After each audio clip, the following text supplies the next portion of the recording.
Good morning বন্ধুরা, back to my channel মানসী ব্লগে তোমাদের সবাইকে স্বাগত থাকলো। তোমরা কেমন আছো বন্ধুরা? ভালো আছো তো? আমরা কিন্তু সবাই ভালো আছি। তো আশা করি তোমরাও সবাই ভালো আছো। তো আমার আজকে কিছু ছোট ভিডিওর মাধ্যমে তোমাদের সাথে কিছু কথা শেয়ার করতে চাই। আমার এই বাড়ির যে কাজগুলো আমি করি তো তোমাদের সাথে শেয়ার করছি। যদি ভালো লেগে থাকে তাহলে একটা লাইক করবে, শেয়ার করবে, কমেন্ট করবে, সাবস্ক্রাইব করবে। তো চলো, আমার আজকে কিছু ডিপ ক্লিন কিছু কাজ করছি, ওইগুলো তোমাদের সাথে শেয়ার করব ছোট্ট ভিডিওর মাধ্যমে। তো চলো শুরু করা যাক। আমার এই বেসিনটা দেখছো বন্ধুরা কতটা নোংরা হয়ে গেছে। তো এমন একটা জিনিস দিয়ে পরিষ্কার করব যার জন্য দেখবে চকচক করবে। তো শুরু করছি। আমার অনেক বন্ধুরা কমেন্ট করে, খুব মিষ্টি মিষ্টি কমেন্ট করে যে অপু ভালো হয়েছে ভিডিওগুলো। আমি কমেন্টগুলো পড়ি, কিন্তু খুব ভালোও লাগে। তোমাদের জন্য অনেক ভালোবাসা থাকলো, অনেক শুভেচ্ছা থাকলো। তোমরা ভালো থেকো। হ্যাঁ, ইনস্টাগ্রাম করি কিনা একজন দাদা বা ভাই কে জানি না জিজ্ঞেস করেছো। তো ওটা আমি করি না, ইনস্টাগ্রাম করি না, শুধু ইউটিউবটাই করি। তো চলো, তোমরা সবাই কিন্তু ভালো থাকো। খুব সুন্দর সুন্দর কমেন্ট করলে আমারও ভালো লাগে শুনতে, আমিও পড়ি কমেন্টগুলো, ভালো লাগে। তোমরা সবাই ভালো। তো দেখছো বন্ধুরা, কথা বলার সাথে সাথে বেসিনটাও পরিষ্কার হয়ে গেল, কেমন ঝকঝক করছে বেসিনটা, করে নিলাম। তো এরপরে কাজগুলো বলি। তো ওয়াশিং মেশিন পরিষ্কার করব, কীভাবে ওয়াশিং মেশিনটা ঝকঝক করছে এটাও তোমাদের সাথে শেয়ার করব।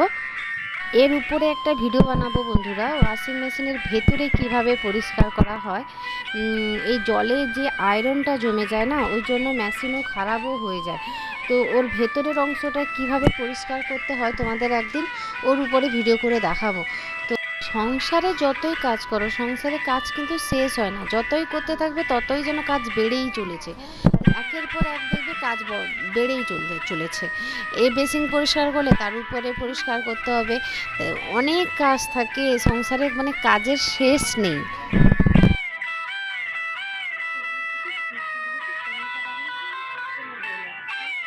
তো ওয়াশিং মেশিনও পরিষ্কার হয়ে গেল, করে নেওয়ার পরে ওপরের অংশটাও পরিষ্কার করে নিয়েছি। কি সুন্দর চকচক করছে না?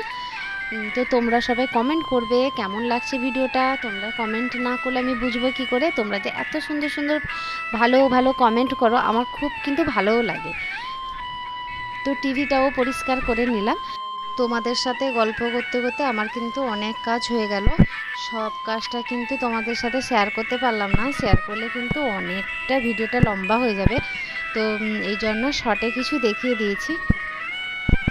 তাড়াতাড়ি কাজগুলো শেষ করে তারপরে রান্নাঘরে স্নান করে রান্নাঘরে গেছি, রান্না বান্না বসিয়ে দিয়েছি।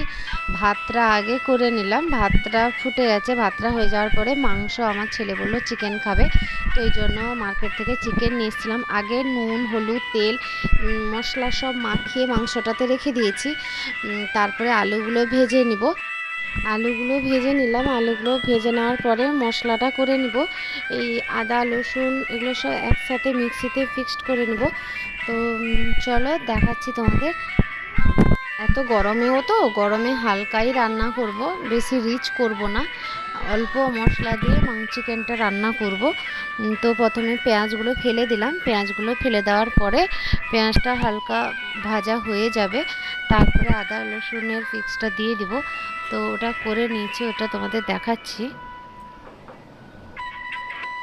এই যে করে নিয়েছি বন্ধুরা। তো এর সাথে এর উপরে হালকা ভাজার পরে তারপরে দিয়ে দেবো।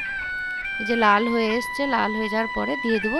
তো এত গরমে আমি এখানে, মানে গরম এত পড়েছে, আমি রান্না করতে করতে ভিজেই যাচ্ছি। তো রান্না বসিয়েছি, এই যে তোমাদের সাথে একটু কথাও বলে নিলাম। তো আজকে এই পর্যন্ত ব্লগ ছিল। তো টাটা বন্ধুরা, আগের ব্লগে দেখা হচ্ছে। তোমরা সবাই ভালো থেকো।